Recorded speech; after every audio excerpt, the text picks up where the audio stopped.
I'm getting really impatient waiting for my gluten-free sourdough starter to be ready. So instead, I'm just gonna make some yeasted gluten-free bagels. The one thing that you can't substitute is psyllium husk. You have to have psyllium husk, okay?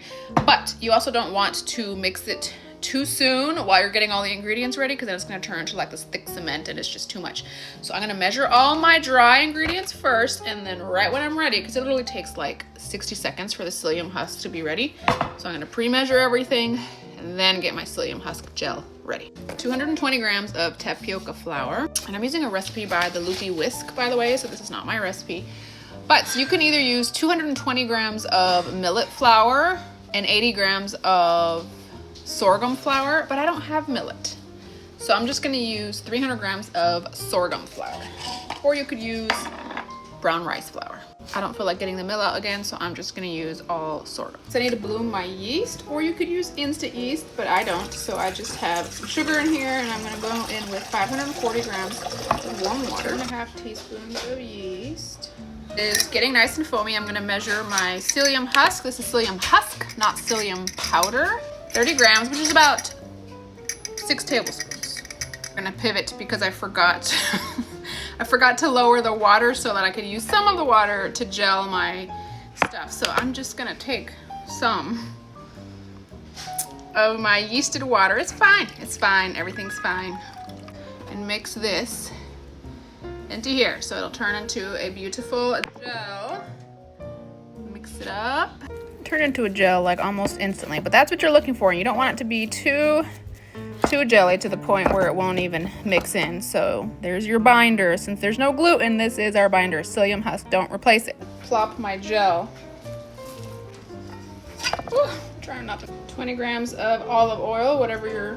Get it into the mixture. I'm gonna mix my gel and psyllium husk first.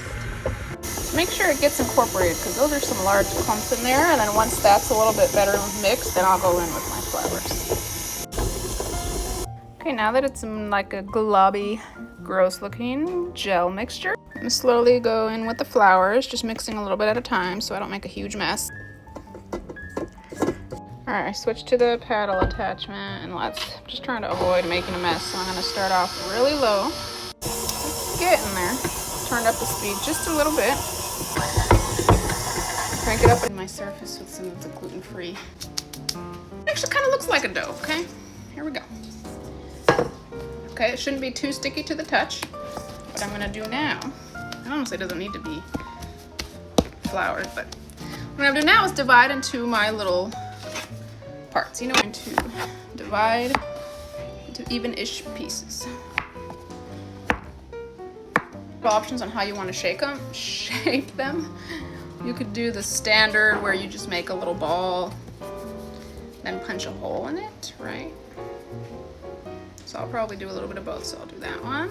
Or you could do the method where you just flatten it into, like the rope method, you flatten it into a little triangle, turn it into a little log. I'm running out of space here.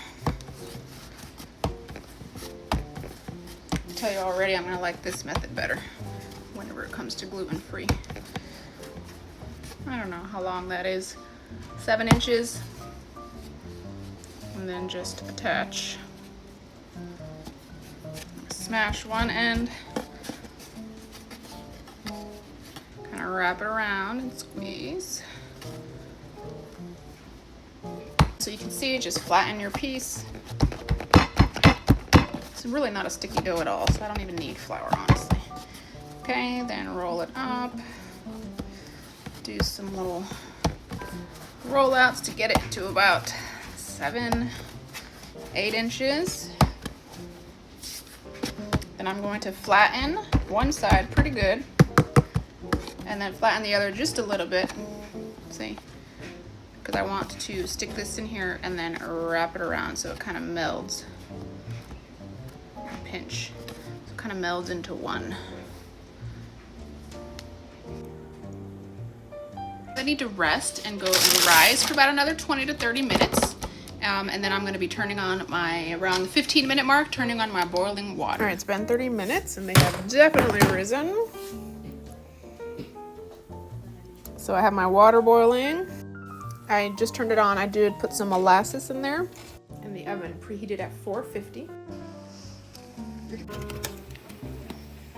Strictly optional, but why would I not? I'm gonna add an egg wash and some seasoning. Add the seasoning as soon as you put the egg wash on because you want it to be wet.